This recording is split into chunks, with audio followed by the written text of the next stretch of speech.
نستعينه ونستغفره ونؤمن به ونتوكل عليه ونعوذ بالله من شرور أنفسنا ومن سيئات أعمالنا من يهده الله فلا مضل له ومن يضلل فلا هادي له وأشهد أن لا إله إلا الله وحده لا شريك له وأشهد أن محمدا عبده ورسوله أما بعد فإن خير الحديث كتاب الله وخير الهدي هدي محمد صلى الله عليه وسلم وشر الأمور محدثاتها وكل محدثة بدعة وكل بدعة ضلالة وكل ضلالة في النار.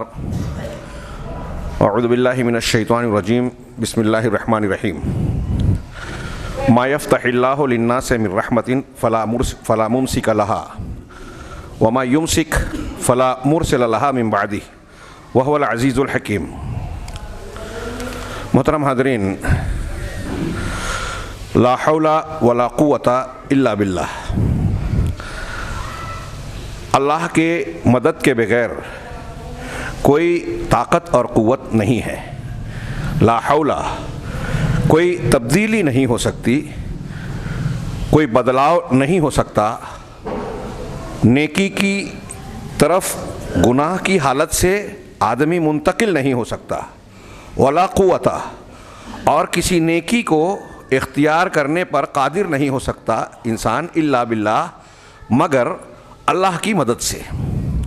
یہ لا حول ولا قوت الا باللہ ایک عظیم الشان کلمہ ہے. اس کی بہت ساری فضیلتیں نصوص میں وارد ہے. اسے اختیار کرنے کی شریعت نے مختلف مقامات پر تعلیم دی ہے.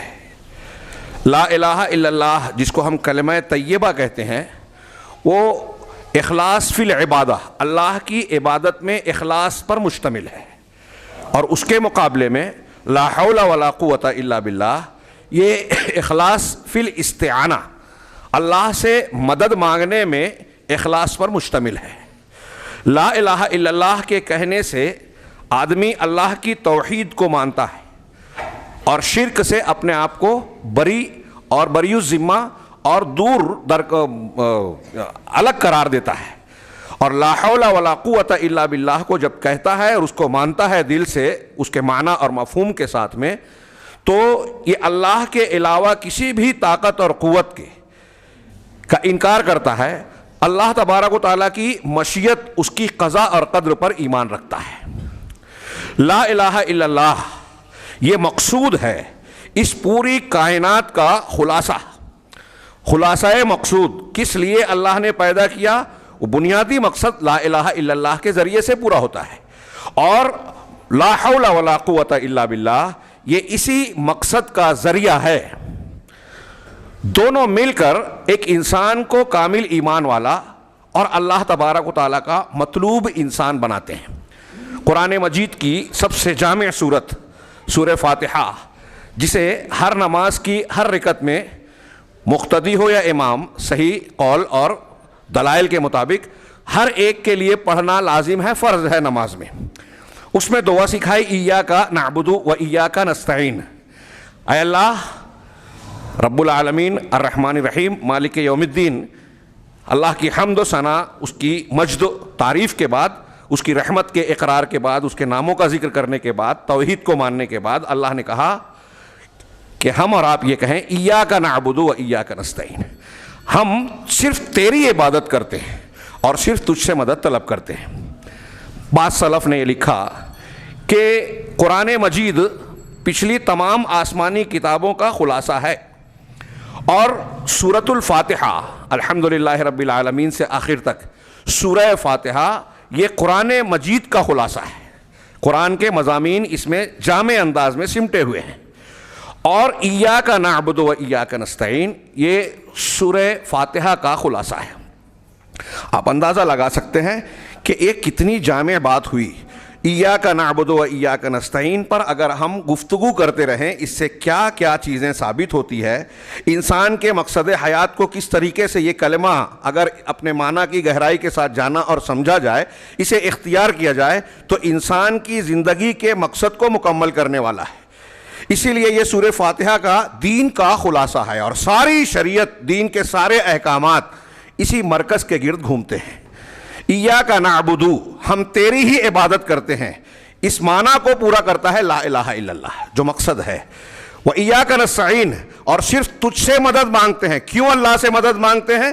اس لیے کہ ساری طاقت اور قوت اسی کی ہے، اس لیے ایاک نستعین کے معنی کو پورا کرتا ہے لا حول ولا قوت الا باللہ، جس میں اللہ تبارک و تعالیٰ پر اعتماد ہے، اس سے استعانت یعنی مدد کا طلب کرنا ہے، اللہ تبارک و تعالیٰ کی ساری مشیت کو ماننے کا اقرار ہے۔ ایاک نعبد یا لا الہ الا اللہ، یہ اللہ کی الوہیت کا اقرار ہے جس کے لیے ہم کو پیدا کیا۔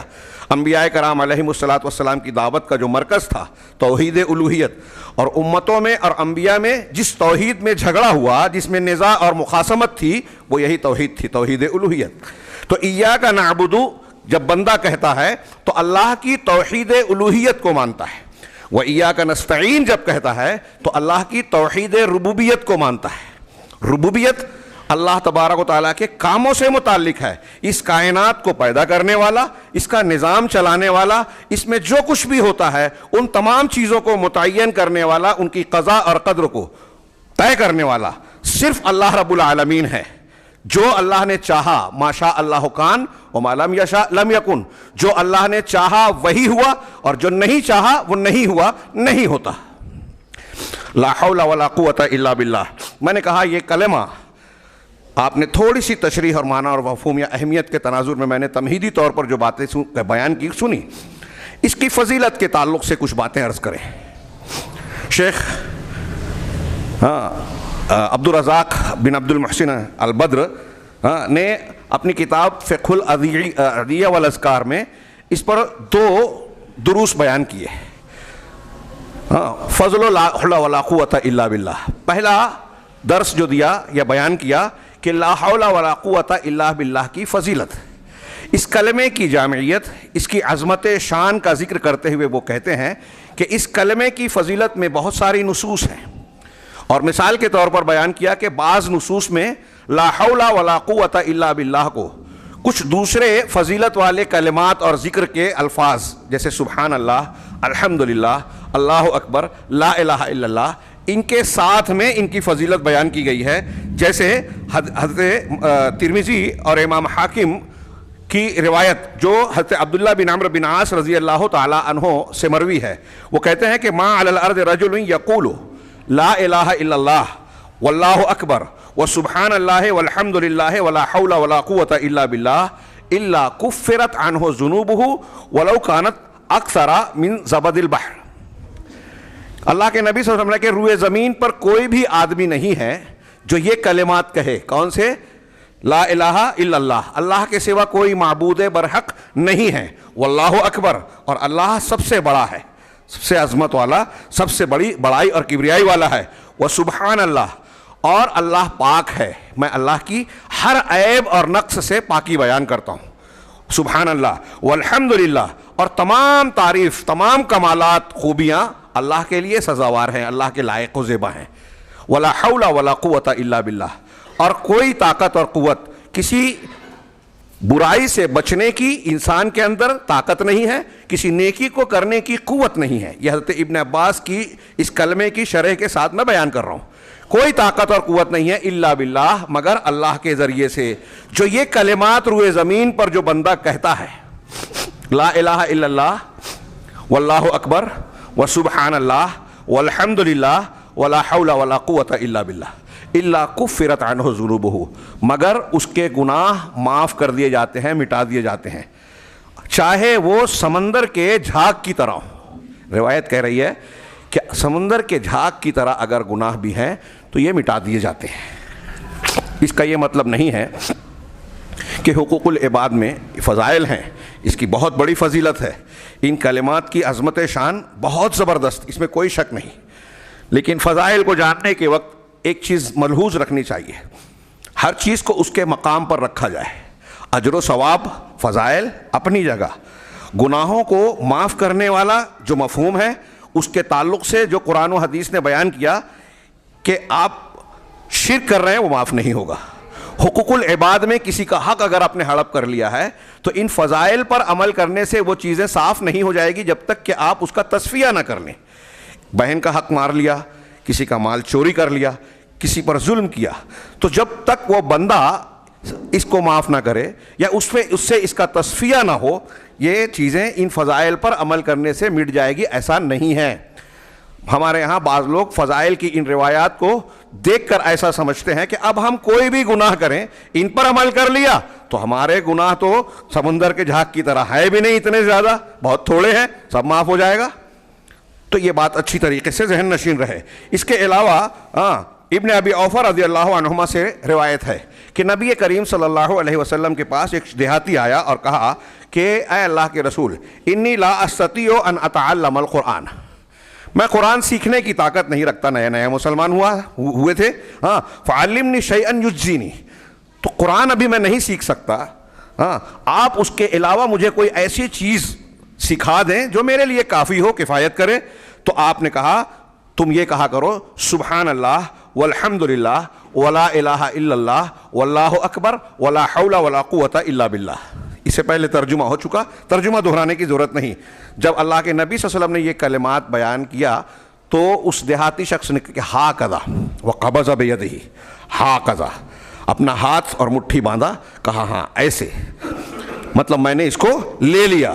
فقالا، پھر اس کے بعد دیہاتی نے کہا ہذا للہ فمالی، یہ تو اللہ کے لیے ہوا، اس کی تعریف، حمد اور توحید ہوئی۔ یہ کلمات میں سے ایک ایک کلمہ، لا الہ الا اللہ کو آپ ہفتوں بیان کریں، اس کے معنی، مفہوم اور تقاضے، ثمرات، فوائد، اس کے شرائط، نواقص، اسی طریقے سے سبحان اللہ، الحمدللہ، یہ سب اللہ تبارک و تعالیٰ کے کمال، اس کی پاکی، اس کی توحید اور اس کے بندوں سے یا مخلوق سے برتر اور بالا ہونے کو بیان کرتے ہیں۔ اگر اس کے معنی اور مفہوم کی گہرائی میں انسان جائے تو اللہ کی عظمت و کبریائی کا سکہ دل میں بیٹھے گا اور اس کے اثرات اس کے چال ڈھال پر، زندگی پر آنا ہی ہے۔ اگر واقعی میں ان کلمات کو زبان ہی سے نہیں بلکہ دل سے اور جان کر کرے، تو دیہاتی نے کہا کہ یہ کلمات تو اللہ کے حق میں ہیں، اللہ تبارک و تعالیٰ کی تعریف و توصیف میں، میرے لیے کیا ہے؟ تو آپ نے کہا تم یہ کہا کرو اللہم اغفر لی وارحمنی وعافنی وارزقنی واہدنی، کہ اے اللہ مجھے بخش دے، مجھ پر رحم فرما، مجھے عافیت دے دے، مجھے روزی عطا فرما اور ہدایت عطا فرما۔ چنانچہ اعرابی نے اسے بھی لے لیا اور اپنے دونوں ہتھیلیوں کو جو ہے اس نے مینچ لیا، باندھ لیا، انہیں مٹھی باندھ لی۔ نبی صلی اللہ علیہ وسلم نے کہا اما ھذا فقد ملأ یدیہ بالخیر، رہا یہ شخص تو اس نے اپنے دونوں ہاتھوں کو خیر کے ساتھ بھر لیا۔ یہاں یہ روایت ہے، الفاظ اور کلمات کے فرق ساتھ صحیح مسلم میں بھی ایک روایت ہے کہ ایک دیہاتی نے آ کے پوچھا اللہ کے رسول مجھے کوئی ایسے کلمات سکھائیے جو میں کہا کروں، تو آپ نے لا الہ الا اللہ وحدہ لا شریک لہ، پھر اس کے بعد فرمایا اللہ اکبر کبیرہ والحمد للہ کثیرہ وسبحان اللہ رب العالمین لا حول ولا قوت الا باللہ العزیز الحکیم اللہم اغفر لی وارحمنی واہدنی وارزقنی۔ یہ صحیح مسلم میں۔ اس کی تفصیل، جامعیت، معنی اور مفہوم کی گہرائیاں اس کا موقع نہیں ہے۔ ہم آگے بڑھتے ہیں لا الہ الا اللہ کی فضیلت بیان کرتے ہوئے۔ نبی کریم صلی اللہ علیہ وسلم سے مروی ایک روایت جس میں ضعف ہے، لیکن اس کی تائید بعض آثار سے اور روایات سے ہوتی ہیں۔ چنانچہ ابو سعید خدری رضی اللہ تعالیٰ عنہ سے مروی ہے کہ رسول اللہ صلی اللہ علیہ وسلم نے کہا استکثروا من الباقیات الصالحات، کہ الباقیات الصالحات ایسی نیکیاں جو باقی اور برقرار رہنے والی ہیں، اس کی خوب زیادتی کرو۔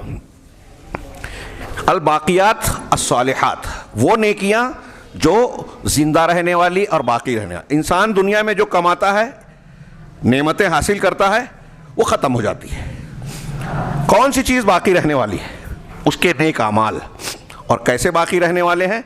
کہ جنت میں مستقل اس کے ساتھ اس کو ہمیشہ کی زندگی میں نعمتیں عطا کرنے والے۔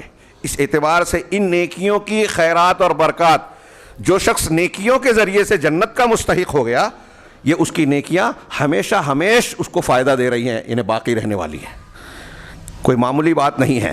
اس اعتبار سے تمام نیکیوں کو، نماز، روزہ، حج، زکوٰۃ اور جتنی بھی نیکیاں ہیں، اللہ کے راستے میں خرچ کرنا، المال والبنون زینت الحیات الدنیا، سورہ بقرہ میں، سورہ کہف میں اللہ نے کہا جمعہ کے دن جو پڑھنا چاہیے، المال والبنون زینت الحیات الدنیا، مال اور اولاد، بیٹے بیٹیاں، یہ دنیا کی زندگی کی زیب و زینت ہیں، اس کی آرائش کی چیزیں ہیں.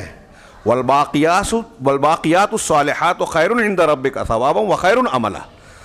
اور وہ باقیات، باقی رہنے والی نیکیاں ہاں جو انسان کرتا ہے، یہ تمہارے پروردگار کے نزدیک زیادہ بہتر ہے ثواب کے اعتبار سے اور ایسی امید کیے جانے کے اعتبار سے. وہ خیر عمل، جس سے امید کی جائے کہ یہ ہم کو فائدہ پہنچائے گی. ہاں آپ نے وہ حدیثیں سنی ہے نا کہ انسان دنیا میں جن چیزوں کے درمیان رہتا ہے، گھر بار، پراپرٹی، دکان، کاروبار جو بھی بنایا ہے، مرتا ہے تو وہ وہاں کے وہیں چھوڑ کے جاتا ہے. دوست احباب، رشتہ دار، خاندان، اولاد، یہ قبرستان تک، قبر تک جاتے ہیں اور سب چھوڑ کے وہاں سے آ جاتے ہیں قبر میں، اور آگے جو اس کے ساتھ رہتا ہے وہ اس کا عمل ہے. اب وہ اچھا ہو یا برا، اچھا ہوگا تو وہ باقیات الصالحات ہے. تو اس اعتبار سے تمام نیکیاں باقیات الصالحات ہے. لیکن نبی کریم صلی اللہ علیہ وسلم نے ان کلمات کو جو آگے بیان ہونے جا رہے ہیں، ان کو بطور خاص الباقیات الصالحات کہا. گویا ان کو ایک خاص فضیلت اور حیثیت حاصل ہے دوسری نیکیوں کے مقابلے میں. حضرت سعید بن مسیب کا ایک اثر ہے کہ ان سے کسی نے پوچھا، انہوں نے پوچھا کہ باقیات الصالحات کیا ہے؟ تو ان کا نماز روزہ. کہا تم نے صحیح جواب نہیں دیا. پھر کچھ چیزوں کو کہا جواب نہیں دیا. پھر اس کے بعد بیان کیا کہ باقیات الصالحات یہ کلمات ہے جو ہم آگے بیان کرنے جا رہے ہیں. تو اس کا مطلب یہ نہیں ہے کہ دوسری نیکیاں باقیات الصالحات نہیں ہیں. میں شیخ بازمول کی ایک شرح میں نے دیکھی، اس میں انہوں نے ایک اور معنی اس کا بیان کیا ہے، واللہ عالم، میں نے انہی کی کتاب میں صرف پڑھا. الباقیات الصالحات اور لا حول ولا قوت الا باللہ، آگے حدیث آ رہی ہے، اس کو جنت کا خزانہ کہا اللہ کے رسول صلی اللہ علیہ وسلم نے. تو انہوں نے کہا کہ اس کا معنی کیا ہے. ایک معنی انہوں نے بہت عجیب و غریب بیان کیا کہ قیامت کے دن بندوں کے جو گناہ ہوں گے، حقوق ہوں گے، وہ اس کی نیکیوں کی شکل میں دیے جائیں گے.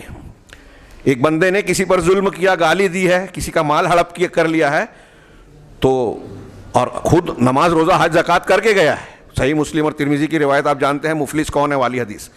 اب جو مظلوم ہے، جس کا مال ہڑپ کیا ہے، وہ اس سے لینے آئیں گے، اللہ سے کہیں گے کہ میرے ساتھ ایسا کیا تھا، میری غیبت کی تھی، میری چغلی کی تھی.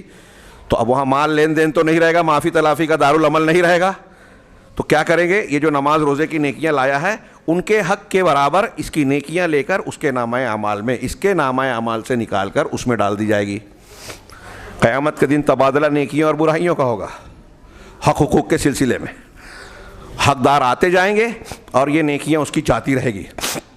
مفلس اللہ کے رسول صلی اللہ علیہ وسلم نے اس شخص کو کہا کہ جس کی نیکیاں بہت ہوگی لیکن حقداروں میں بڑھ جائے گی اور اس کی نیکی بچے گی نہیں، پھر بھی حقدار باقی رہیں گے تو ان کے گناہ اس کے نامہ اعمال میں ڈالے جائیں گے اور پھر وہ گھسیٹ کر جہنم میں ڈالا جائے گا. وہ ہے مفلس.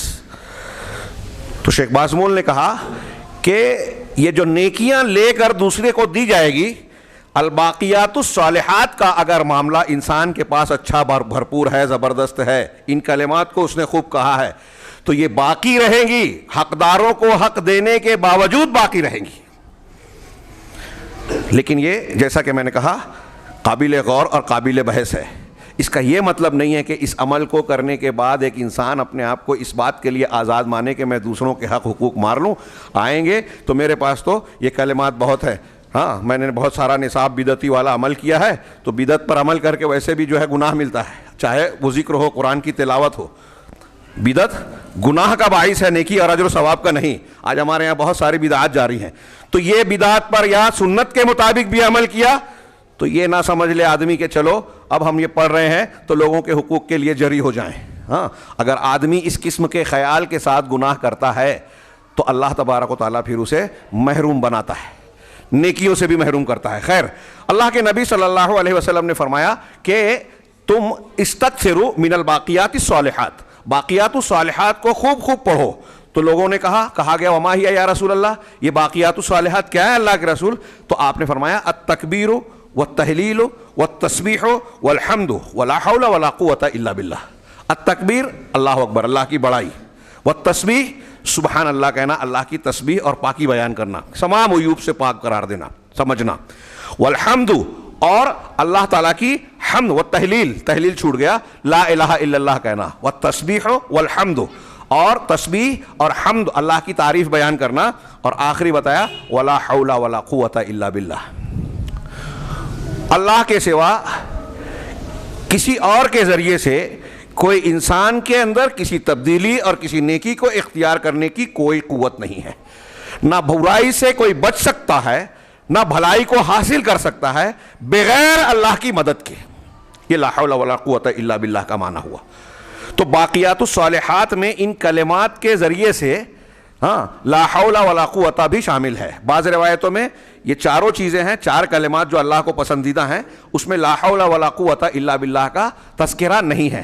لیکن یہاں شیخ عبد الرزاق نے کئی روایتیں حضرت عثمان رضی اللہ تعالیٰ عنہ کا قول، حضرت ابن عمر کا قول، حضرت سعید بن مسیب کا قول نقل کر کے یہ ذکر کیا کہ متعدد صحابہ اور تابعین سے یہ مروی ہے کہ انہوں نے ان 4 کلمات لا الہ الا اللہ، اللہ اکبر، سبحان اللہ والحمدللہ، ان کے ساتھ میں لا حول ولا قوت الا باللہ کو بھی جو ہے باقیات الصالحات میں شامل فرمایا ہے، ذکر کیا ہے کہ وہ بھی شامل ہے.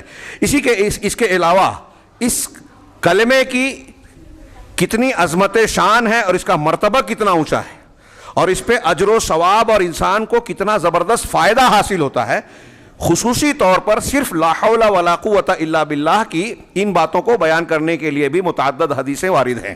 چنانچہ بخاری اور مسلم میں حضرت ابو موسیٰ اشعری رضی اللہ تعالیٰ عنہ سے روایت ہے کہ ہم نبی کریم صلی اللہ علیہ وسلم کے ساتھ ایک سفر میں تھے. شارحین کہتے ہیں کہ یہ خیبر کا سفر تھا. ایک سفر میں تھے، پھر فَقُلْنَا اِذَا عَلَوْنَا کَبَّرْنَا، ہم جب کسی بلندی پر چڑھتے تو اللہ اکبر کہتے. صحابہ کرام کا یہ معمول تھا، سنت تھی، بلندی پر چڑھو تو اللہ اکبر کہو. وفی روایت، اور ایک روایت میں یہ ہے کہ فَجَعَلْنَا لَا نَسْعُدُ شَرَفًا وَلَا نَعْلُو شَرَفًا وَلَا نَهْبِطُ فِي وَادٍ إِلَّا رَفَعْنَا أَصْوَاتَنَا بِالتَّكْبِيرِ. تو انہوں نے کہا کہ ہم کوئی بھی بلند جگہ پر، اونچائی پر چڑھتے، کوئی اونچی جگہ کی طرف چڑھتے یا کسی وادی میں اترتے تو ہم تیزی سے بہت بلند آواز سے اللہ اکبر پکارتے. چنانچہ نبی کریم صلی اللہ علیہ وسلم نے ارشاد فرمایا، ایھا الناس، اے لوگو، اربعوا علی انفسکم. اربع علی انفس کا ایک معنی ہوتا ہے ٹھہر جانا، توقف کرنا. یہاں معنی یہ ہے کہ اپنے ساتھ نرمی برتو، اپنے ساتھ نرمی برتو اور اپنے آپ کو تیز آواز کے ذریعے سے جو ہے وہ تکلیف میں نہ ڈالو، نرمی برتو. فَإِنَّكُمْ لَا تَدْعُونَ أَصَمَّ وَلَا غَائِبًا، اس لیے کہ تم کسی ایسی ذات کو نہیں پکار رہے ہو جو کہ بحری ہے اور نہ ہی وہ غائب ہے. اللہ تبارک و تعالیٰ کو پکار رہے ہو نا، وہ سب سننے والا ہے. چونٹی کی چال کی آواز کو بھی سنتا ہے عرش پر مستوی ہوتے ہوئے.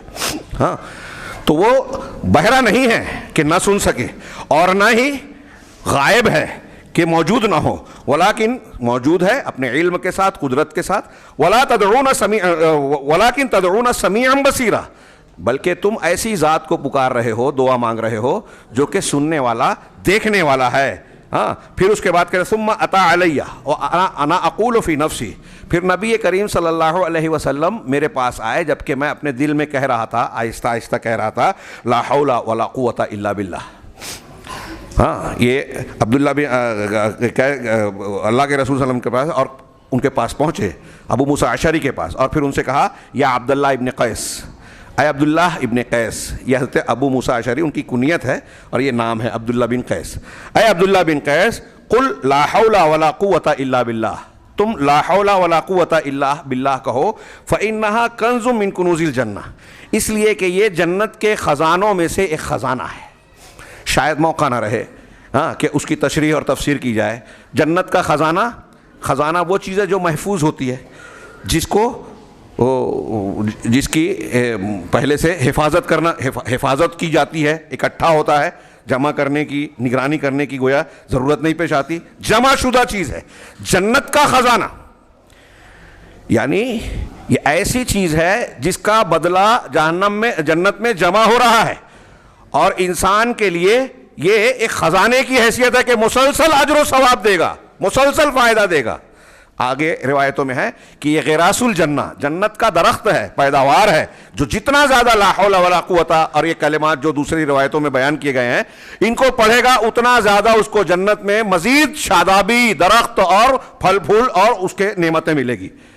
کم سے کم والا جنت بھی کوئی محروم نہیں ہوگا، لیکن جو جتنا زیادہ یہ جنت کے پھول اور جنت کے کی پیداوار اور خزانے اختیار کرے گا اتنا زیادہ اس کو فائدہ ہوگا۔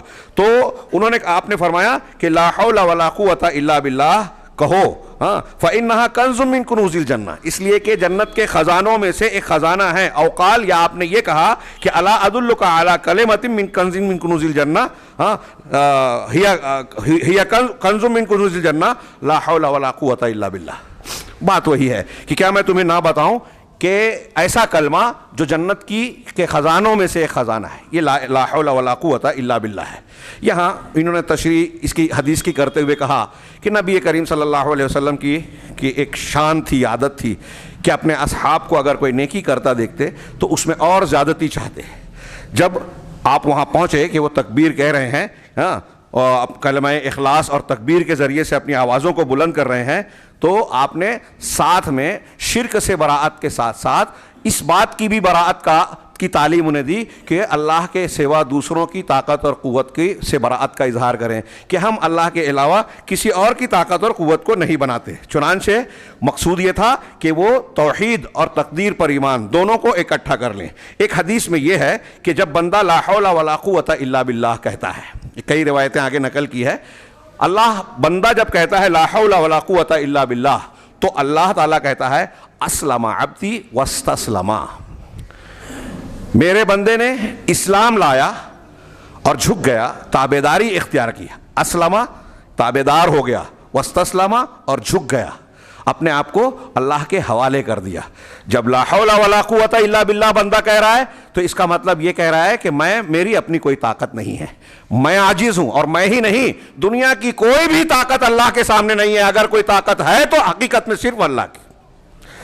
تو اللہ تعالیٰ یہ جواب دیتا ہے جب بندہ لا حول ولا قوت الا باللہ کہتا ہے کہ میرا بندہ مسلم ہو گیا اور مستسلم ہو گیا، تابعدار ہو گیا اور مجھ کو اپنے آپ کو میرے حوالے کر دیا، جھک گیا میرے سامنے۔ حافظ ابن حجر کہتے ہیں کہ اس کو حاکم نے حضرت ابو ہریرہ سے سند قوی کے ساتھ نقل کیا ہے۔ اسی طریقے سے ایک روایت میں یہ بھی ہے کہ کیا میں تمہیں ایسا کلمہ نہ بتاؤں جو عرش کے نیچے جنت کا خزانہ ہے، عرش کے نیچے جنت کا خزانہ ہے۔ ہاں تم یہ کہو کہ لا حول ولا قوت الا باللہ، ہاں یہ جنت کا خزانہ عرش کے نیچے ہے۔ جب یہ کہو گے تو اللہ تعالیٰ کہتا ہے اسلم عبدی واستسلم۔ اس کو امام حاکم نے روایت کیا اور کہا کہ یہ صحیح ہے اور اس کی کوئی علت نہیں جانی جاتی، امام ذہبی نے اس کی موافقت کی ہے۔ ہاں اسی طریقے سے امام احمد ابن حبان وغیرہ نے حضرت ابو ایوب انصاری سے روایت کی ہے کہ نبی کریم صلی اللہ علیہ وسلم کو جس رات اسراء اور معراج کا سفر کرایا گیا، ہاں تو آپ جب حضرت ابراہیم علیہ السلام کے پاس سے گزرے تو حضرت ابراہیم علیہ السلام نے کہا کہ یا محمد مر امتک ان یکثروا من غراس الجنہ، اے محمد اپنی امت کو حکم دو کہ جنت کے پودے کو خوب لگائیں، جنت میں خوب درخت لگائیں۔ ایک دوسری روایت میں ہے جو اس سے مضبوط ہے کہ اپنی امت کو میرا سلام کہنا۔ حضرت ابراہیم علیہ السلام نے نبی کریم صلی اللہ علیہ وسلم کے ذریعے سے ہم کو سلام بھیجا اور کہا کہ جنت کے غراس اور کنز کو خوب زیادہ کرو، اس میں سبحان اللہ، الحمدللہ، لا الہ الا اللہ وغیرہ کلمات بتائے۔ اور یہاں اس روایت میں یہ ہے کہ جنت کی پیداوار کو خوب بڑھاؤ۔ ہاں تو کہا وما غراس الجنہ، تو آپ نے پوچھا کہ جنت کی پیداوار، اس کے نباتات یا درخت کیا ہیں؟ تو آپ نے فرمایا، حضرت ابراہیم نے کہا لا حول ولا قوت الا باللہ، اللہ کے سوا کسی کی طاقت اور قوت نہیں ہے، ہاں کسی کے ذریعے سے کوئی کام نہیں بن سکتا اور نہ کوئی کام بگڑ سکتا ہے۔ ہاں یہ صحیح ابن حبان اور مسند کی روایت ہے۔ اسی طرح امام احمد نے حضرت ابو ہریرہ رضی اللہ تعالیٰ عنہ سے روایت کیا کہ لا الہ الا اللہ کے لا حول ولا قوت الا باللہ یہ قول خوب زیادہ کہا کرو، اس لیے کہ یہ جنت کی کیاریوں میں سے ایک کیاری ہے۔ ایک روایت یہ بھی ہے قیس بن سعد بن عبادہ سے کہ ان کے والد انہوں نے نبی کریم صلی اللہ علیہ وسلم کے پاس ان کی خدمت، آپ کی خدمت کے لیے بھیجا۔ ہاں تو انہوں نے کہا فمر بی النبی صلی اللہ علیہ وسلم، میرے پاس سے نبی صلی اللہ علیہ وسلم کا گزر ہوا، وقد صلیت، جبکہ میں نے نماز پڑھی تھی، فضربنی برجلہ، آپ نے اپنے پیر سے مجھے ٹھوکا، پیر سے مارا اور کہا، یعنی یہ متوجہ کرنے کے لیے دھیرے سے مارتے نا، تو کہا الا ادلک علی باب من ابواب الجنہ، کیا میں تمہیں جنت کے دروازوں میں سے ایک دروازے پر کے بارے میں نہ بتاؤں؟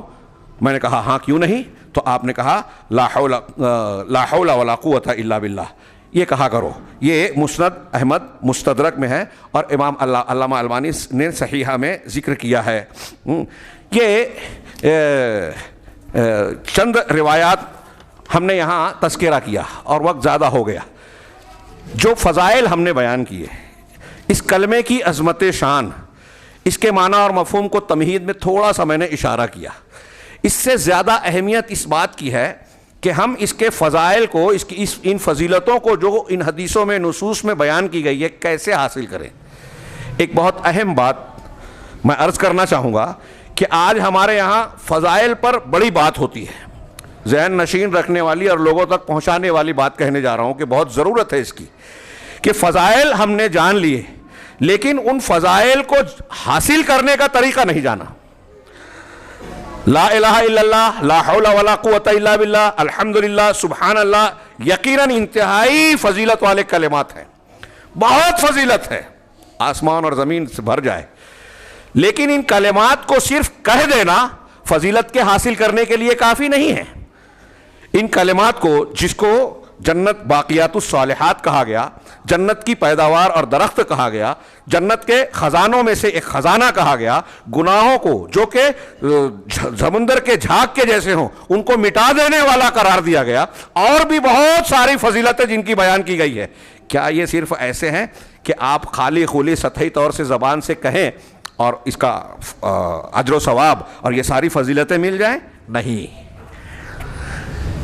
اس سے زیادہ اہم بات یہ ہے کہ ان فضیلتوں کو حاصل کرنے کے لیے ان کلمات کے معنی اور مفہوم کو، ان کے تقاضوں کو، ان کی گہرائیوں کو سمجھا جائے۔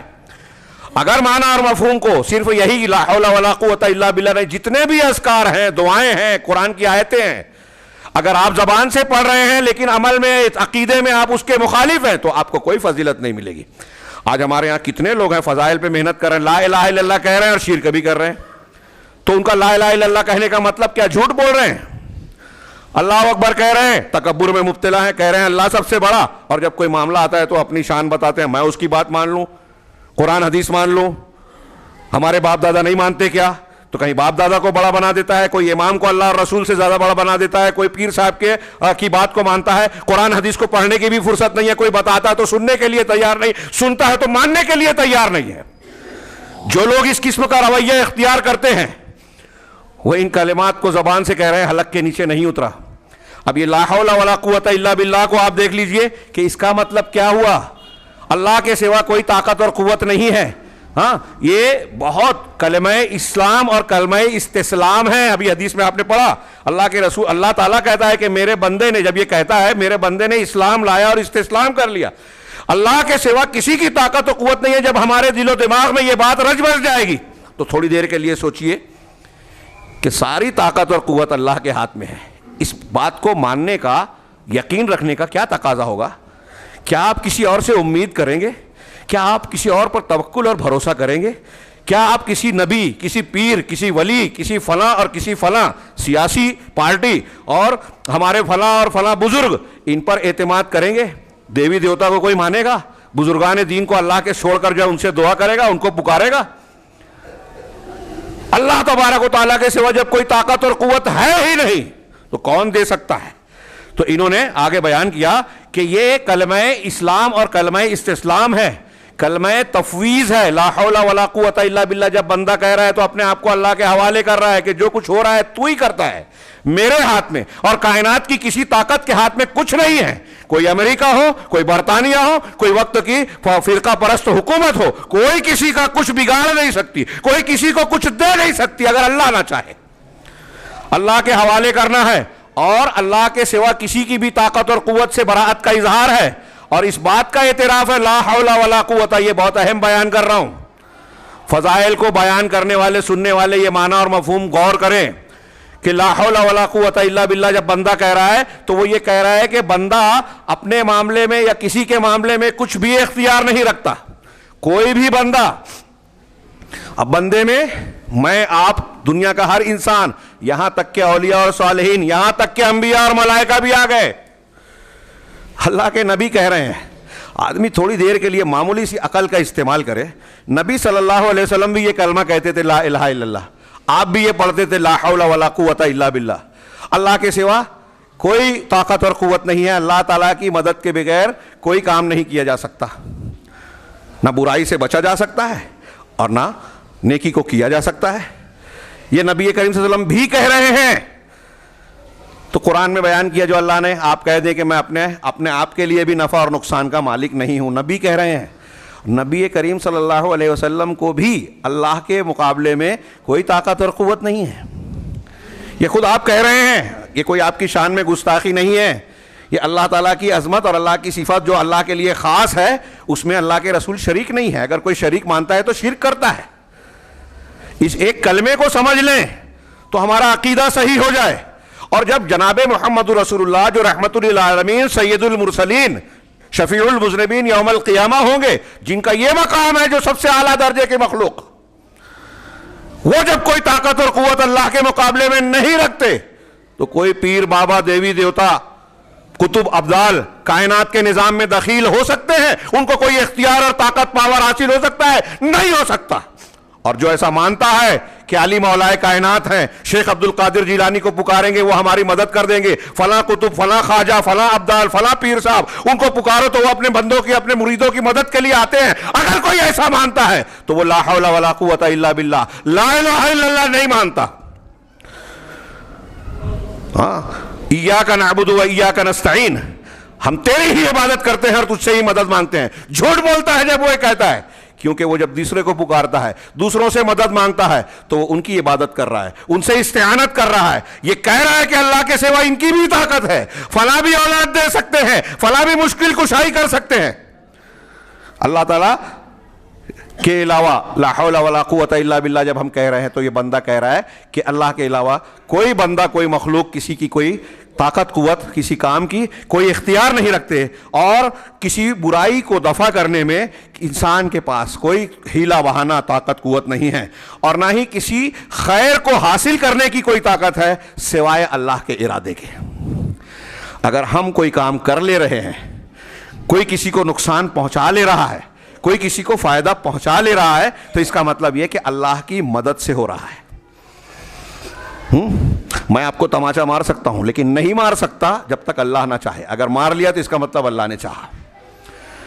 میں آپ کو 1 روپیہ 1 پیسہ، 1 کھجور 1 پھل، چاول گیہوں کا 1 دانہ، روٹی کا 1 لقمہ نہیں دے سکتا مگر جب اللہ چاہے۔ یہ میں سے مراد صرف میں نہیں ہے، دنیا کا کوئی بڑے سے بڑا بادشاہ ہو، کوئی فرشتہ ہو، کوئی نبی ہو، کوئی ولی ہو، ہے نا؟ حدیثوں میں آپ نے پڑھا ہے نا، قرآن میں نماز کے بعد آپ پڑھتے ہیں اللہم لا مانع لما اعطیت ولا معطی لما منعت ولا ينفع ذا الجد منک الجد، یہ اذکار ہیں، اللہ کے نبی صلی اللہ علیہ وسلم نماز میں بھی پڑھتے تھے، یہ بعض دعاؤں میں ہے اور نماز کے بعد کے اذکار میں بھی ہے۔ اللہم لا مانع لما اعطیت، جو تو دے دے اے اللہ اس کو کوئی روکنے والا نہیں، اگر اللہ کوئی چیز ہمیں دینا چاہتا ہے تو کوئی روک نہیں سکتا، اور اگر اللہ تبارک تعالیٰ ولا معطی لما منعت، جو اللہ تعالیٰ تو نے جو روک دیا اسے کوئی شخص دے نہیں سکتا۔ اگر اللہ تعالیٰ آپ کو اولاد نہیں دے سکتا یا کسی کو دینا نہیں چاہتا، طے کر دیا کہ اولاد نہیں دے گا تو کوئی نہیں۔ ہمارے ہاں اللہ تعالیٰ کی کبریائی بزرگی ربوبیت کا لوگ مسلمان لوگ مذاق اڑاتے ہیں۔ شیخ عبد القادر جیلانی کے پاس ایک عورت آئی، کہا میرے پاس کوئی بیٹا نہیں ہے، بیٹا دے دے۔ دیکھا تو لوح محفوظ میں ایک بھی بیٹا نہیں لکھا ہے، اللہ سے کہا کہ اس کو 2 بیٹے دے دے۔ یہ واقعہ بیان کرتے ہیں 11ویں وغیرہ کی مجلسوں میں اور ہمارے ہاں بزرگوں کی۔ ابھی میں نے 2-4 دن پہلے ایک آدمی کو راستہ چلتے ہوئے فون پہ بات کرتے ہوئے سنا، وہ کہہ رہا تھا کہ غوث پاک کے فضل و کرم سے میرا ایسا کام چل رہا ہے۔ تو کوئی شیخ عبد القادر جیلانی کے فضل و کرم کہہ رہا ہے، کوئی حسین کا دیا کھا رہا ہے، کوئی علی کا دیا کھا رہا ہے، یہ ایسا کہتے ہیں۔ تو ان میں جو دیوی دیوتاؤں کو کہہ رہے ہیں ان میں اور ان میں کیا فرق ہے؟ لا حول ولا قوت الا باللہ وہ نہیں مان رہے ہیں، لا الہ الا اللہ اس کو نہیں سمجھا ہے، جو یہ شیخ عبد القادر جیلانی اور ان لوگوں کے بارے میں یہ کہہ رہے ہیں۔ تو شیخ عبد القادر جیلانی کہا کہ ان کو 2 بیٹے دے اللہ، کہا 1 بھی نہیں لکھا ہوں میں نے، اور تو 2 مانگ رہا ہے، کہا 3 دے دے، کہا ارے 1 بھی نہیں ہے تو 3 بول رہا ہے، کہا 4 دے دے، 7 تک چلے گئے۔ یہ اللہ تبارک و تعالیٰ کو سمجھا ہی نہیں ہے، یہ اللہ کی شان میں گستاخی ہے۔ ہم جب یہ بیان کرتے ہیں تو وہ ایسا سمجھتے ہیں کہ ہم شیخ عبد القادر جیلانی یا بزرگوں کی بے عزتی کر رہے ہیں، گستاخی۔ آپ اس واقعے کو بیان کر کے اللہ تبارک و تعالیٰ کی بے عزتی کر رہے ہو، یہ کفر ہے، شرک اکبر ہے، کفر اکبر ہے۔ اللہ کی شان تو یہ ہے کہ قیامت کے دن انبیاء کرام جو ہے بولنے کی طاقت نہیں رکھیں گے، ڈریں گے۔ فرشتوں کی جرات نہیں ہے کہ اللہ کے فیصلے کی مخالفت کریں۔ یہ کلمات اللہ کے رسول نے اور اللہ نے سکھائے ہیں کہ لا حول ولا قوت الا باللہ، کسی حالت میں کوئی تبدیلی نہیں ہو سکتی، برائی سے انسان بچ نہیں سکتا، کوئی کمی پوری نہیں کر سکتا، کوئی نیکی کا اختیار نہیں کر سکتا مگر اللہ کی مدد ہو تبھی۔ ہاں تو یہ کہا کہ اللہ کے ارادے کے بغیر کوئی چیز نہیں ہو سکتی۔ چنانچہ بندہ، شیخ کا کہ جملے کا ترجمہ کر رہا ہوں، بندہ معصیت سے اطاعت، برائی سے نیکی کی حالت میں تبدیل نہیں ہو سکتا، بیماری سے صحت کی طرف نہیں آ سکتا، بیمار سے بدل کر اچھا ہو جائے۔ حولا کا معنی تبدیلی ہے، تحویل۔ ولا من وہن لا قوہ، کمزوری سے طاقت کی طرف نہیں آ سکتا، نقصان سے یعنی کمی ہو کسی کے اندر تو وہ کمال اور زیادتی کی طرف نہیں آ سکتا مگر اللہ کے ذریعے۔ یہ ایک جملہ دو جملہ سمجھ لیں، خطبے کا حاصل ہو جائے گا کہ لا حول ولا قوت الا باللہ کا مطلب کیا ہے۔ ہمارے اندر کوئی کمی ہو، ہمارے اندر کوئی بیماری ہو، ہماری کوئی ضرورت ہو، ہماری کوئی مشکل ہو، ہماری کوئی مصیبت ہو، ان سب کا علاج، تبدیلی صرف اللہ کی طاقت ہے۔ مشکل کو آسان اللہ کر سکتا ہے، مشکل کشا کوئی بندہ، کوئی مخلوق، کوئی پیر نہیں ہے۔ مدد صرف اللہ دے سکتا ہے مصیبت پریشانی میں۔ ہاں اب حکومت کی پریشانی ہو، کورونا کی بیماری ہو، کوئی زلزلہ طوفان ہو، قحط ہو، بے روزگاری ہو، ہمارے اوپر ظالم حاکم مسلط ہو، مسلمان آج کیسے کیسے مسائل میں گرفتار ہیں، ان مسائل کا حل سوائے اللہ کے کوئی نہیں کر سکتا اس کی مدد کے بغیر۔ لہذا آپ دنیا کے فلسفے جھاڑیں، مسلمان ایسا کر لیں، مسلمان ویسا کر لیں، سب ٹھیک ہے، اسباب کو اختیار کرنا چاہیے، لیکن توکل، استعانت اللہ سے کرنی چاہیے کہ کرنے والی ذات جو ہم زبان سے کہتے ہیں نا اللہ کی ہے، تو ہمارے عقیدے، ایمان اور عمل میں بھی وہ بات ہونی چاہیے کہ مانگے تو صرف اس سے مانگے، توکل بھروسہ کرے تو اسی کو، اور اپنے آپ کو حوالے کرے تو اسی کے، کہ مدد کرنے والا صرف اللہ تبارک و تعالیٰ ہے۔ چنانچہ کہہ رہے ہیں کہ زندگی کے کسی بھی معاملے میں کسی کام کو انجام دینے کی قوت انسان کو نہیں ہے، اور نہ ہی اپنے اہداف اور مقاصد میں سے کسی مقصد کو حاصل کر لینا، کسی غایت اور کسی چیز کو حاصل کرنا اللہ عظیم کی مدد کے بغیر انسان کے لیے ممکن نہیں ہے۔ کسی بھی انسان کے لیے اللہ کی مدد کے بغیر کسی کے لیے ممکن۔ یہاں بیچ میں وہ جملہ ڈال لیجئے، یہ میں تشریحاً کہہ رہا ہوں کہ دنیا کی کوئی طاقت انبیاء ہی کیوں نہ ہو، اولیاء ہی کیوں نہ ہو، شیخ عبد القادر جیلانی، خواجہ اجمیری، کلیئر والے، فلاں والے، ڈھما والے، جو سب لوگ بیان کرتے ہیں، ہمارے پیر صاحب، ہمارے فلاں اور فلاں، وہ اچھے بندے ہو سکتے ہیں، اللہ کے مقرب بندے ہو سکتے ہیں، وہ اللہ تبارک و تعالیٰ کے فیصلوں کو تبدیل نہیں کر سکتے۔ وہی آگے انہوں نے کہا کہ جو اللہ نے چاہا وہی ہوا، جو نہیں چاہا نہیں ہوا۔ چنانچہ تمام معاملات کا اختیار اللہ کے ہاتھ میں ہے، اور مخلوق کے تمام معاملات اللہ تبارک و تعالیٰ کی قضاء اور قدر سے بندھے ہوئے ہیں۔ کائنات میں جھاڑ کا، درخت کا ایک پتا ٹوٹ کر گرتا ہے نا، وہ بھی اللہ کی مشیت اور فیصلے کے بغیر نہیں ہوتا۔ سورج، چاند، ستارے، آسمان، زمین، پیڑ پودے، سمندر، یہاں زلزلہ طوفان آ رہا ہے، موسموں کی تبدیلی ہو رہی ہے، دن اور رات کا نظام چل رہا ہے، قحط ہو رہا ہے، جو بھی تبدیلی، جو بھی معاملات ہو رہے ہیں، سارے کے سارے معاملات اللہ کی قضاء اور قدر، اس کے فیصلے سے جڑے ہیں۔ فرشتوں کو اللہ تعالیٰ نے کچھ کاموں پر لگایا ہے کائنات کے نظام میں، بارش والے فرشتے، روح نکالنے والے فرشتے، بادلوں کو ہانکنے والے فرشتے، سمندر کے اور فلاں کے، آگ کے، پہاڑ کے، سب کے فرشتے، لیکن ان کے پاس خود کا اختیار نہیں ہے۔ یفعلون ما یؤمرون، وہ وہی کام کرتے ہیں جس کا حکم دیا جاتا ہے۔ فرشتوں کو لوگوں نے دیوی دیوتا بنا ڈالا، پوجا پاٹ کرنے لگے، یونانی مذہب میں، ہندو مذہب میں، اور نہ جانے کس میں ان کو الگ الگ نام دے دیا، ڈپارٹمنٹ بانٹ دیا۔ ہمارے یہاں بھی کچھ قبر پرست لوگ ایسا ہی سمجھتے ہیں کہ اللہ تبارک و تعالیٰ نے کائنات بنایا، کائنات کا نظام چلانے کے لیے اس کی طاقت کم پڑ گئی کہ انہوں نے اولیاء صالحین کو کتب، ابدال، غوث اور فلاں بن کے جو ہے ڈپارٹمنٹ باندھ دیے، آفس بنا دیا کہ تم چلاؤ نظام کائنات۔ یہ اللہ تبارک و تعالیٰ کا نظام دنیا کے بادشاہوں کی طرح، انسانوں کی طرح احتیاج والا نہیں ہے۔ انما امرہ اذا اراد شیئا ان یقول له کن فیکون، اس کا معاملہ تو یہ ہے کہ جب کوئی چیز چاہتا ہے تو کن کہتا ہے، ہو جا تو وہ ہو جاتی ہے۔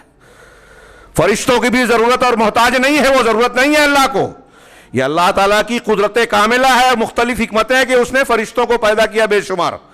خیر آگے بڑھتے ہیں، تھوڑا سا وقت اور لوں گا کہ اللہ تبارک و تعالیٰ کی قضاء اور قدر سے کائنات کے پورے نظام بندھا ہوا ہے۔ ہاں وہ جب چاہتا ہے، اس میں جس چیز کو چاہتا ہے تبدیل کرتا ہے، جو چاہتا ہے فیصلہ کرتا ہے، اس کی قضا اور فیصلے کو کوئی رد نہیں کر سکتا، اس کے حکم کو کوئی ٹال نہیں سکتا، کوئی اعتراض نہیں کر سکتا۔ چنانچہ جو اس نے چاہا وہی ہوا، جب چاہا، جس وقت میں چاہا اور جس شکل و صورت میں چاہا ویسے ہی ہوا، نہ کوئی زیادتی کے ساتھ نہ کمی کے ساتھ۔ اگر کسی کی موت لکھی ہے تو ایک سانس جو اللہ نے طے کیا ہے اس میں ایک سانس کوئی بڑھا نہیں سکتا۔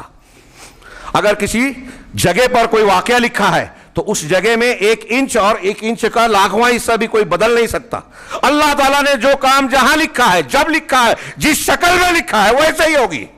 جس کی موت بیماری سے، جس کی موت حادثے سے، جس کی موت جل کر مرنے سے، ڈوب کر مرنے سے، گر کر مرنے سے، جس جگہ پر جس ٹائم پہ لکھی ہے سب ویسے ہی ہوگی، کوئی تبدیلی نہیں۔ کوئی تبدیل کوئی بندہ مخلوق کر ہی نہیں سکتا، نہ اس میں کوئی ذاتی اور نہ کمی، نہ آگے اور نہ پیچھے۔ ساری مخلوق اسی کے ہے، حکم بھی اسی کا چلتا ہے، ملک بھی اسی کا، سلطنت بھی اسی کی ہے، حمد و تعریف بھی اسی کی ہے، دنیا میں بھی اسی کا اختیار اور آخرت میں بھی اسی کا اختیار، نعمت اور فضیلت سب کے سب اسی کے اختیار میں ہے۔ چنانچہ ثنائے حسن کا وہی حقدار ہے اور اس کی قدرت ہر چیز کو گھیرے ہوئے ہے۔ پھر شیخ نے دو آیتیں پیش کی، انما امرہ اذا اراد شیئا ان یقول له کن فیکون، ابھی ہم نے سنی۔ اس کے بعد جو آیت میں نے پڑھی تھی خطبے کے آغاز میں وہ پیش کی، سورہ فاطر کی آیت نمبر 2، ما یفتح اللہ للناس من رحمت فلا ممسک لہا۔ اللہ تبارک و تعالیٰ لوگوں کے لیے جو رحمت کے دروازے کھول دے، جو رحمت کو کھول دے، اسے کوئی بند نہیں کر سکتا، کوئی روکنے والا نہیں۔ فلا ممسک لہا، اللہ کوئی رحمت دینا چاہے آپ کو، ہم کو، کسی بندے کو، لوگوں کو، تو کوئی روک نہیں سکتا، کوئی طاقت نہیں ہے، نہ کوئی فرشتہ، نہ کوئی نبی، نہ کوئی ولی روک نہیں سکتا۔ اب وہ حکومت میں کوئی بیٹھے ہوئے لوگ ہوں، وقت کی سپر پاور کہلاتے ہوں، ان کے ہاتھ میں جو ہے حکومت کے محکمے ہوں، مسلمانوں کو ڈرا رہے ہیں نا سب طرف سے لوگ۔ ہاں، ابھی ایک حجاب والا معاملہ چھڑا ہوا ہے، انشاءاللہ اثر بعد اس پر کچھ بات کریں گے۔ تو کہا کہ جو اللہ تعالیٰ رحمت کو لوگوں کے لیے کھول دے، فلا ممسک لہا، تو اس کو روکنے اور بند کرنے والا کوئی نہیں۔ وما یمسک، اور جس کو اللہ روک دے وے، بند کر دے وے، فلا مرسل لہا من بعدہ، تو اللہ کے بعد اسے جاری کرنے والا کوئی نہیں۔ کتنی صاف بات ہے، کون کہہ رہا ہے یہ؟ رب العالمین کا فرمان ہے۔ کہاں ہے قرآن مجید میں؟ سارے اپنے آپ کو مسلمان کہنے والے اس پر ایمان لاتے ہیں کہ ہم قرآن کو مانتے ہیں، لیکن کیا سب مان رہے ہیں؟ اگر کوئی شیخ عبد القادر جیلانی کو مشکل کشا مان رہا ہے، دستگیر مان رہا ہے، کسی اور نبی اللہ کے علاوہ کسی شخصیت کو، خواجہ کو غریب نواز کہہ رہا ہے، کسی اور کو غوث بنا رہا ہے، کسی اور کو اولاد دینے والا یا اولاد دینے کا ذریعہ مان رہا ہے، کہ اللہ نہیں دینا چاہتا، یہ بابا بیچ میں پڑیں گے تو دلا دیں گے، اگر ایسا مان رہا ہے تو وہ قرآن کی اس آیت اور ایسی بہت سی نصوص کو نہیں مان رہا ہے، وہ لا حول ولا قوت الا باللہ کو نہیں مان رہا ہے، وہ ایاک نعبد و ایاک نستعین کو نہیں مان رہا ہے۔ دماغ میں بٹھائیں، توحید کے یہ مضامین بالکل صاف ستھرے ہیں قرآن و حدیث میں، کوئی نہیں مان رہا ہے تو یہ قصور قرآن حدیث کا نہیں ہے۔ وہ ہمیں یا قرآن و حدیث کو ماننے والے یا توحید کو بیان کرنے والوں کو گالیاں دے سکتا ہے، برا بھلا کہہ سکتا ہے، لیکن اس سے اس کا اپنا نقصان ہے۔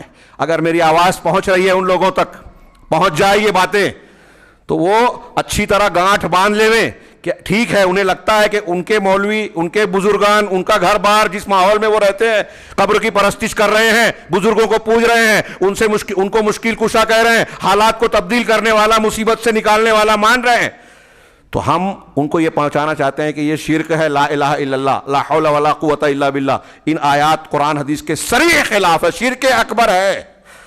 اگر آپ اس عقیدے پہ مر گئے تو کبھی جہنم سے نہیں نکلے گے، یہ ہم کہہ رہے ہیں۔ آپ کو لگتا ہے کہ ہماری بات غلط ہے تو آپ قرآن پڑھیے، رب العالمین پر تو ایمان ہے، قرآن کو تو مانتے ہیں، سید المرسلین جناب محمد رسول اللہ صلی اللہ علیہ وسلم سے صرف زبانی محبت کا دعویٰ کرتے ہیں، آپ کی بات ماننے کے لیے تیار نہیں ہے کیا؟ اللہ کے نبی صلی اللہ علیہ وسلم کی بات تو مانو، ہماری مت مانیے۔ ہمارا ماننا نہ ماننا کوئی مطلب مانا نہیں رکھتا، تو جیسے ہماری نہیں مانیے کسی اور کی بھی مت مانیے، اللہ اور رسول کی بات مانیے۔ اللہ تعالیٰ نے قرآن ہدایت کے لیے بیان کیا، یہ توحید کا مسئلہ بنیادی ہے، یہ بالکل صاف ستھرا ہے۔ اللہ نے اس آیت میں کہا، ہاں، اب جس کی ومن کان ھذا شأنہ، جس شخص کی، ہاں اللہ تعالیٰ نے فرمایا، میں قرآن کی آیت سورہ فاطر پڑھ رہا تھا کہ اللہ جس رحمت کو کھولے کوئی روکنے والا نہیں، اور جس کو روک دے کوئی کھولنے والا نہیں، جاری کر نہیں سکتا اس کے بعد۔ وہو العزیز الحکیم، اور اللہ تبارک و تعالیٰ عزیز حکیم ہے، جس کی ایسی شان ہو تو اس پر واجب ہے کہ وہ اللہ کی الوہیت کا تابع دار بن جائے اور اللہ کی عظمت کے سامنے اپنے آپ کو جھکا لے، اکڑے نہیں میرے فلاں نے کہا، میری سمجھ میں نہیں آتا، میرے گھر بار کا طریقہ یہ ہے، قرآن حدیث کے سامنے یہ سب نہ چلائے، اللہ کی عظمت قوت اور اس کے فیصلوں کے سامنے اپنے آپ کو جھکا لے، ہاں، اور سارے معاملات اللہ کے حوالے کرے اور اللہ کے علاوہ کسی اور کو طاقت اور قوت والا نہ مانے، کسی اور کو نہ مانے کہ وہ ہمارے حالات سدھار سکتا ہے، وہ ہمارے معاملات کو بدل سکتا ہے، وہ ہم کو کوئی خیر دلا سکتا ہے یا شر سے بچا سکتا ہے۔ ہاں، اسی لیے اللہ تبارک و تعالیٰ نے اپنے بندوں کو اس عظیم کلمات کے ذریعے سے عبادت کرنے کی تلقین فرمائی، رسول اللہ صلی اللہ علیہ وسلم بیان فرمائی، جس کو جنت کے دروازوں میں سے ایک دروازہ کہا گیا۔ چنانچہ یہ عظیم کلمہ ہے جو اللہ تبارک و تعالیٰ سے استعانت، مدد حاصل کرنے، مدد مانگنے کے اخلاص پر مشتمل ہے۔ ہم صرف اور صرف اللہ سے مدد مانگیں، اس معنی پر مشتمل ہے لا حول ولا قوت الا باللہ، جیسے کلمہ توحید لا الہ الا اللہ عبادت میں اخلاص پر مشتمل ہے۔ یہ باتیں جو یہاں انہوں نے بیان کی، میں نے ابتدا میں کچھ چیزوں کو بیان کیا ہے کہ لا الہ الا اللہ کلمہ توحید الوہیت پر مشتمل ہے، لا حول ولا قوت الا باللہ توحید ربوبیت پر مشتمل ہے، اور یہی مضمون قرآن کی سب سے جامع سورت ایاک نعبد و ایاک نستعین میں ہے۔ اور پھر آخر میں انہوں نے یہ بھی کہا کہ یہ جو ہم بیان کر رہے ہیں کہ اس کلمے کے ذریعے سے بندہ اپنے سارے معاملے کو اللہ کے حوالے کرتا ہے اور اللہ کی مشیت کو مان کر اللہ تعالیٰ کی نعمت کا شکر ادا کرتا ہے۔ ہاں، چنانچہ جو شخص لا حول ولا قوت، کچھ چیزیں چھوڑ کے میں آگے بیان کر رہا ہوں، اختصار کے ساتھ بہت زیادہ ہو گیا ہے، جو شخص لا حول ولا قوت الا باللہ کو ہمارے یہاں کچھ لوگ ہیں نا کہ مصیبت کے وقت بیان کرتے ہیں، شیخ الاسلام علامہ ابن تیمیہ کہتے ہیں کہ وہ جو ایسا کرتا ہے وہ لا حول ولا قوت الا باللہ کو غلط جگہ استعمال کر رہا ہے۔ ہاں، اس لیے کہ یہ کلمہ یعنی لا حول ولا قوت الا باللہ یہ کلمہ استعانت ہے، اللہ سے مدد مانگنے والا، کلمہ استرجاع نہیں ہے کہ مصیبت اور تکلیف کے وقت یہ کہیں۔ بہت سارے لوگ استرجاع کہتے ہیں انا للہ و انا الیہ راجعون۔ ہاں، اگر کوئی آپ کو مصیبت، قرآن کہتا ہے انما امر کیا ہے وبشر الصابرین الذین اذا اصابتہم مصیبہ قالوا انا للہ و انا الیہ راجعون، صبر کرنے والوں کو خوشخبری دیجئے کہ جب انہیں کوئی مصیبت لاحق ہوتی ہے تو وہ کہتے ہیں کہ انا للہ، ہم اللہ کے ہیں، اللہ کے مملوک ہیں، مخلوق ہیں، ہاں، اس کے زیر اختیار ہیں، ہاں، وَإِنَّ إِلَيْهِ رَاجِعُونَ، اور اسی کی طرف لوٹنے والے ہیں، تو مالک ہمارا وہ ہے، اسی کی طرف ہم کو لوٹنا ہے۔ کوئی بھی مصیبت آئے تو مصیبت کے وقت استرجاع اِنَّا لِلَّهِ وَإِنَّا إِلَيْهِ رَاجِعُونَ کہنا چاہیے، لا حول ولا قوت الا باللہ نہیں۔ اور کچھ لوگ یہ مصیبت کے وقت کہتے ہیں اور جزا فضا کے طور پر کہتے ہیں، صبر کے طور پر نہیں کہتے، یہ بھی غلط ہے۔ اگر یہ جملہ کہنا بھی ہے تو شکوہ شکایت اور جزا فضا کے طور پر نہیں بلکہ صبر کے طور پر کہنا چاہیے۔ چنانچہ یہ جو معنی مفہوم بیان کیا گیا، ہاں، سلف کہتے ہیں ہاں کہ اس میں اللہ تبارک و تعالیٰ کے لیے تفویض ہے، ہاں، تبرع ہے کہ کسی اور کی طاقت اور قوت ہو، اللہ سے استعانت اور اعانت کا صرف اسی سے مطالبہ ہے۔ تو یہی تفسیر سلف سے بھی مروی ہے۔ حضرت ابن عباس کی روایت انہوں نے نقل کی کہ انہوں نے لا حول ولا قوت الا باللہ کی تشریح کرتے ہوئے کہا لا حول بنا علی العمل بالطاعت الا باللہ، کہ نیکیوں پر عمل کرنے کی ہم کو کوئی طاقت نہیں ہے مگر اللہ کی مدد سے۔ اسی طرح ولا قوت لنا، اور کوئی قوت نہیں ہے ہاں معصیت کو ترک کرنے پر مگر اللہ کی مدد سے۔ اسی طریقے سے زہیر بن محمد سے پوچھا گیا لا حول ولا قوت الا باللہ کا معنی کیا ہے، تو انہوں نے بیان کیا کہ لا تأخذ ما تحب الا باللہ، جو تم پسند کرتے ہو وہ لیتے ہو اللہ کی مدد سے، ولا تمتنع مما تکرہ الا بعون اللہ، اور جن چیزوں کو تم ناپسند کرتے ہو جو تمہیں بری لگتی ہے ان سے تم بچتے ہو تو اللہ کی مدد سے بچتے ہو۔ شیخ الاسلام علامہ ابن تیمیہ کہتے ہیں کہ لا حول ولا قوت الا باللہ جب بندہ یہ کہتا ہے تو یہ اللہ کی طرف سے اس کے لیے رحمت اور اعانت ملتی ہے، یہ موجب اعانت ہے، اللہ کی طرف سے مدد دلانے والا۔ چنانچہ نبی کریم صلی اللہ علیہ وسلم نے اس کلمے کو مسنون کیا، حدیثوں میں بیان کیا کہ جب مؤذن کی اذان کے کلمات کا ہم جواب دیتے ہیں تو جب وہ کہے حی علی الصلاۃ، حی علی الفلاح، نماز کی طرف آؤ، ہاں، کامیابی کی طرف آؤ، جب وہ نیکی کے لیے بلا رہا ہے تو اس وقت اس کے جواب میں ہم کو حی علی الصلاح، حی علی الفلاح نہیں کہنا ہے۔ اللہ کے رسول نے بتایا کہ یہ کہو لا حول ولا قوت الا باللہ، نیکی کی طرف آ رہے ہیں، ہاں فلاح کی طرف آ رہے ہیں تو نیکی اور فلاح کی طرف آنے والی ہماری طاقت و قوت نہیں ہے, اللہ مدد دے گا, اس کی توفیق ملے گی تو ہم آئیں گے. اور بندہ گویا یہ کہہ رہا ہے تو اللہ سے توفیق مانگ رہا ہے. اب کوئی آدمی نماز کے لیے نہ جائے اور یہ بولے کہ اللہ نے مجھے توفیق ہی نہیں دی تو میرے کیوں غلطی نہیں ہے؟ غلطی آپ کی ہے. آپ کی چاہت ہوگی تو اللہ توفیق دے گا. قرآن میں حدیثوں میں یہ مضمون موجود ہے. اسی طریقے سے لا حول ولا قوة, ایک سورہ کہف میں جو واقعہ ہے, اللہ تعالیٰ نے کفار مکہ کے سامنے دو انسانوں کو کی مثال اور واقعہ بیان کیا. ہاں وَاضْرِبْ لَهُم مَثَلَ الرَّجُلَيْنِ جَعَلْنَا لِأَحَدِهِمَا جَنَّتَيْنِ مِنْ أَعْنَابٍ. ہاں یہ جو پورا واقعہ ہے, اس واقعے میں جس کو اللہ نے زیادہ مال دولت پھل پھول سے نوازا تھا, 2 باغات دیے تھے انگور اور کھجور کے اور نہروں کے ساتھ میں, تو وہ تکبر اور گھمنڈ میں تھا. اور اللہ تبارک کو کہا کہ قیامت قائم نہیں گی. وما اظن الساعۃ کیا ہے, میں نہیں سمجھتا کہ میری یہ نعمتیں برباد ہوگی اور قیامت قائم ہوگی. تو اس کے ساتھی نے اس کو نصیحت کی. اس نصیحت کے بیچ میں اس نے ایک جملہ یہ بھی کہا, ولولا اذ دخلت جنتک قلت ما شاء اللہ لا قوۃ الا باللہ, کہ ایسا کیوں نہیں ہوا کہ جب تم اپنے جنت میں, اپنے باغ میں, جنت سے مراد باغ, اپنے باغ میں داخل ہوئے تو باغ کو دیکھ کر گھمنڈ اور تکبر میں نہ پڑو, سرکشی میں نہ ہو کہ ارے یہ تو میرا ہے, میں بہت مالدار ہوں. جیسے آج کل کسی کو مال ملتا ہے تو اپنے آپ کو ترم سمجھنے لگتا ہے کہ میں اس کا حقدار تھا. یہ نہیں, بلکہ تم جب اپنے باغ میں داخل ہو تو تم نے ایسا کیوں نہیں کہا کہ ماشاء اللہ, جو اللہ نے چاہا وہ ہوا, لا قوت الا باللہ, اللہ کے مدد کے بغیر کوئی طاقت اور قوت نہیں ہے. تمہیں یہ کہنا چاہیے تھا, تمہیں یہ کہنا چاہیے. اسی لیے سلف نے کہا اس آیت کی تفسیر میں, اگر آپ کو اللہ کی کوئی نعمت اچھی لگتی ہے, آپ کے پاس اولاد ہے, دولت ہے, عہدہ مل گیا, کوئی بھی نعمت مل رہی ہے, تو اس پر آپ کو یہ کہنا چاہیے ماشاء اللہ لا حول ولا قوۃ الا باللہ. اللہ نے جو چاہا ہم کو وہی ملا ہے, ہماری چاہت سے نہیں ملا ہے, ہماری طاقت نہیں ہے, یہ اللہ کی چاہت سے ہوا ہے. اسی طریقے سے یہ بھی حکم دیا جاتا ہے کہ اگر روایتوں میں, حدیثوں میں موجود ہے کہ اگر کوئی شخص, کسی کو کوئی چیز نعمت اچھی لگتی ہے اور آپ اس کو اچھی نظر سے دیکھتے ہیں تو آپ ماشاء اللہ کہیں, اور ساتھ میں یہ بھی اضافہ کریں لا قوت الا باللہ جو اس آیت میں ہے. تو نظر بد نہیں لگے گی. نظر بد سے بچنے کے لیے یہ ایک نسخہ بتایا گیا ہے. آگے شیخ نے کنز من کنوز الجنہ کی تھوڑی سی تشریح کی کہ جنت کے خزانے کا کیا مطلب ہے. ہاں اس کی وضاحت کرنے کے بعد ایک قول نقل کیا اثر میں کہ جو شخص یہ چاہتا ہے کہ وہ لوگوں میں سب سے زیادہ طاقتور بن جائے, اقوا بن جائے, تو اسے اللہ پر بھروسہ کرنا چاہیے. اور جو شخص یہ چاہتا ہے کہ لوگوں میں سب سے زیادہ غنی, مالدار, بے نیاز بن جائے, تو اسے چاہیے کہ اپنے ہاتھ میں جو ہے اس سے زیادہ بھروسہ اس چیز پر کرے جو اللہ کے ہاتھ میں ہے. آخری بات جو شیخ نے کہی بہت اچھی, کہ بندے کے لیے سب سے زیادہ اہمیت کی چیز, مدد مانگنے کی چیز کیا ہے. ہاں ہم کو دنیا میں جو بھی کام کرنا ہے اس کے لیے ہم اللہ سے توفیق مانگیں. لا حول ولا قوت الا باللہ کلمہ تفویض ہے. ہاں دوسروں کی طاقت اور قوت سے تبرع ہے, تو سب کچھ اسی سے مانگنا ہے. تو اب ہم اللہ سے بہت چیزیں مانگتے ہیں, لیکن ان ساری چیزوں میں سب سے زیادہ قیمتی چیز کیا ہے جس کو ہمیں اللہ سے مانگنا چاہیے؟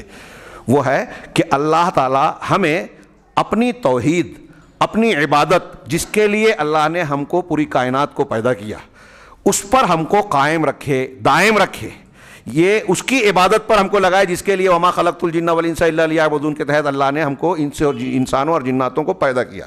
شیخ الاسلام علامہ ابن تیمیہ کہتے ہیں, شیخ نے بھی نقل کیا اور میں نے بہت مرتبہ بیان کیا ہے, شیخ الاسلام علامہ ابن تیمیہ کہتے ہیں کہ میں نے غور کیا کہ بندے کے لیے سب سے زیادہ مفید, نفع بخش دعا کون سی ہے.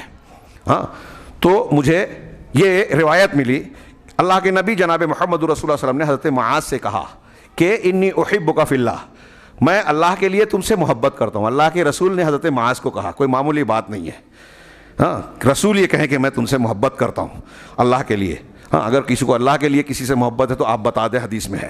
تو اللہ کے رسول نے کہا کہ میں تم سے محبت کرتا ہوں.